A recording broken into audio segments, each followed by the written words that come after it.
Well, I'm sitting here perched perilously on a rock in Hyde Park with William Powers, who is from Cape Cod and the author of the new book Hamlet's Blackberry, which warns us, doesn't it, William, about the dangers of digital maximalism? Yes, which is a mouthful. And screen addiction in the internet age. Yes. So you're here promoting the book. You've been around the country. You're going to Brisbane on Sunday for the Writers' Festival. Right. But apart from going out and buying the book, what is happening to us with the internet and all these devices? Are we really becoming hopelessly addicted? I think that we are addicted at the moment, and I think it's a problem. I wrote the book to raise consciousness about the downside of spending too much time with these technologies. But it's a funny moment because we have to bear in mind the promise of digital is still there and all the potential. And I think this revolution is fantastic. I just think we're not navigating it as wisely as we might. And walking down the sidewalk, as the most obvious example, with your smartphone implanted in your face, might not be the best way to live in a digital age. A good way to break your ankle, I think. But tell me, how are we going to disconnect? It does seem as though the omnipresent digital communications has abolished leisure. It's meant work has taken over everything. We're always online. How do we disconnect? We have to disconnect by developing a new way of thinking about the devices, which is what I offer in the book. The idea that you have to move back and forth between the digital realm and the rest of life to get the most out of this revolution. You know, there's a great comparison I can make between the telephone. For most of the 20th century, when the telephone rang, people ran to get it. No matter what they were doing, they interrupted conversations, family time, at work. And then someone thought of the answering machine and voicemail.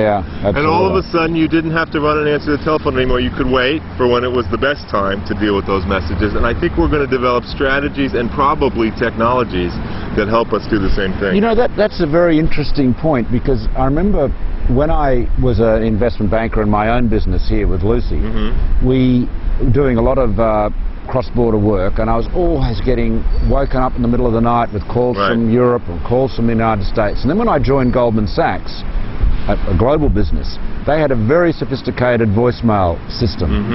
And so people used to communicate by voice messages. This is really before email had completely, taken over. And so I started getting a full night's sleep, and it was a big change. So and it improves your thinking, doesn't it, when you get a full night's sleep? That's the point, is how well are we thinking? How creative are we doing? How are we being? How well are we really connecting? Okay, now how does Hamlet come into this? Explain that. So in the book, because he didn't have a BlackBerry. No, he didn't have a BlackBerry. In the book, I go back to 7 moments from the past when we went through a kind of a big shift like this due to technology. One of them is Shakespeare's lifetime, and there is in fact a moment in Hamlet that's about this, actually. Hamlet pulls a little gadget out of his vest or his doublet, whatever you call it, that was the BlackBerry of its time. It was called, he calls it his tables, my tables, he says. And it was a little gadget people used. It was an erasable tablet, the first of its kind, with a metal stylus. And people in Shakespeare's lifetime found this so useful that they talked about being addicted to it. Right, so that's how they could record, make notes.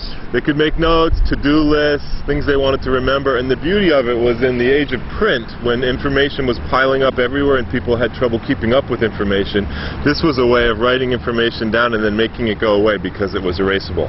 So they loved how useful that was, and many people, we don't know if Shakespeare himself had one, but he probably did because all of his contemporaries did. Sounds like an early version of a Palm Pilot. Yeah, it was like the Renaissance Palm Pilot. Yeah, exactly. All right. So, just, William, you're 50 years of age, although, much to my chagrin, you look much, much younger than that. Thank you. But this is owing to your healthy life in New England. But you've worked for a US Senator, and you've been a journalist with the Washington Post, so you're very familiar with US politics. What's your take on the current political scene in the United States? I think it is one of the biggest question marks in American political history right now, where nobody can really say what's going to happen next. The country feels, the society feels really adrift, economically, politically, in many levels. It feels like people don't know where we're headed next. And if you look at the two parties, Obama's leadership is really in question now. He doesn't feel like he's been the leader Democrats expected him to be, never mind everybody else. And on the Republican side, it's not at all clear who is going to emerge as the next would-be leader. And so it feels like we're about to set off on this journey, but nobody has any idea where it's heading. Well, things aren't much better here, as you've probably gathered. It feels like a very happy society here, I have to tell you. I'm kind of envious. Well, no, it's a happy society, Yeah. but we've got a very uncertain political environment. Politically, yes, Yeah. I'm aware of that, Yeah. yes. All right, well, William, great to talk to you, and Thank good you. luck, and hope you sell lots of Hamlet's Blackberry. Now, you said earlier to me that you think you're selling more as e-books on Kindles and iPads, etc., than you are as hard copy. Is that right? From the beginning, my publisher told me that I had an unusually high percentage of ebooks, and at Yeah. one point even said it might be exceeding the hard Okay. copy. I don't have the hard numbers, but it has done very well on ebooks, and I think the reason is that a lot of my readers are actually people who are so connected that they're looking for another way of thinking. Well, they're about addicts. it. See, they're addicts, yes. and they're looking to you Yes. to free them from their addiction. Exactly. I mean, one of my surprises in talking about the book was that I was invited to go speak at places like Google and Facebook, the Yeah. last places I expected. Yeah. But those people are so connected, they're also struggling with this. So you